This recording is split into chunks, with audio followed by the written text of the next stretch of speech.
આજે હું ફેંકી બનાવું છું. એના માટે સૌથી પહેલાં કાંદા, કેપ્સિકમ, મરચાં, કોબીજ અને ગાજર આ બધી વસ્તુને મેં ઝીણી ઝીણી ચોપ કરી લીધેલી છે અને આપણે તેલમાં સોતે કરી લઈશું. આ રીતે સોતે થઈ જાય પછી આપણે થોડું મીઠું એડ કરવાનું છે અંદર સ્વાદ પ્રમાણે.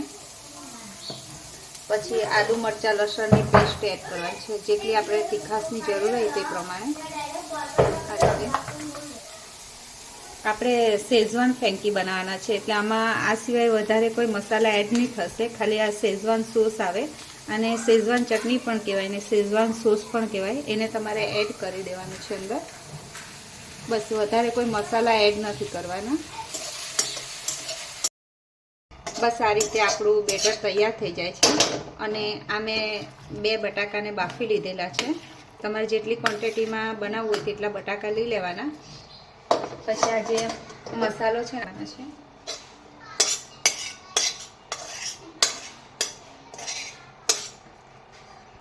બસ પછી આપણે થોડા લીલા દાણા અંદર એડ કરી દેવાના છે અને થોડી વાર આપણે ઠંડુ થવા મૂકી દઈશું. આ રીતે બેટર મિક્સ થઈ ગયું છે ઠંડુ થઈ ગયા પછી. અને આ રીતે મારી પાસે મકાઈનો લોટ છે. આ રીતે મારી પાસે મકાઈનો લોટ છે, તેમાં તમારે જરૂરી પ્રમાણે એડ કરવાનું છે, જેટલો જોઈએ તેટલો. પછી એને આપણે બરાબર મિક્સ કરી લેવાનું છે. આપણે જેમ રોટલીનો લોટ બાંધીએ ને તે રીતે જ મિક્સ કરી લેવાનું છે. આ રીતે લોટ કમ્પ્લીટ કરી લીધેલો છે. બસ આ રીતે એને સિલિન્ડર શેપ આપી દેવાનો છે. પછી આપણે એને ઢોસાના ડીપ ફ્રાય કરી લેવાના છે. આ જ્યાં સુધી ડીપ ફ્રાય થાય ત્યાં સુધી આપણે ફેંકી માટેની રોટલીનો લોટ બાંધી લેવાય. તે માટે પરાતમાં મીઠું અને આ મેંદો છે ને આ ઘઉંનો લોટ છે, આ બેવને મિક્સ કરીને આપણે રોટલીનો લોટ બાંધી લેવાનો છે.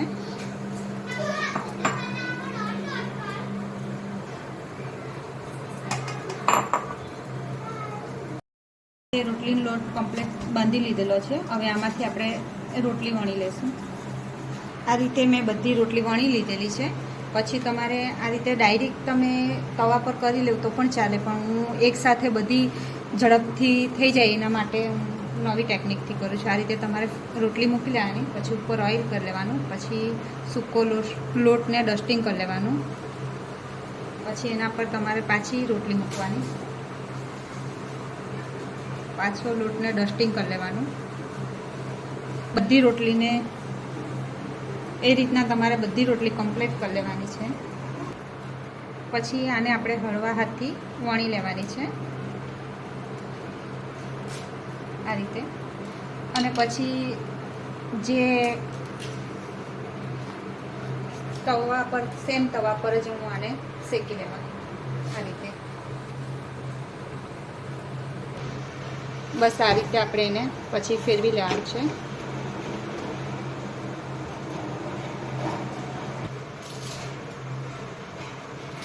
બસ આ રીતે પડ છૂટા પડી જાય છે અને ઇઝીથી આપણી રોટલી તૈયાર થવા લાગે છે.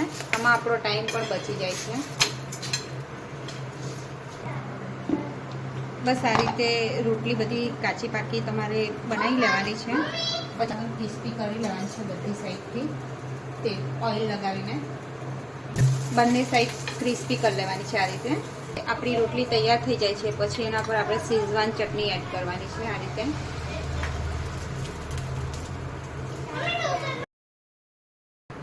આ રીતે પછી તમારે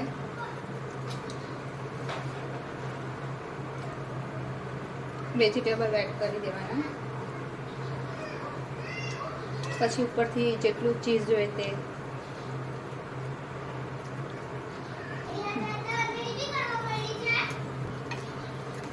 બસ આ રીતે તૈયાર થઈ જાય છે આપણી ફેંકી શેઝવાન.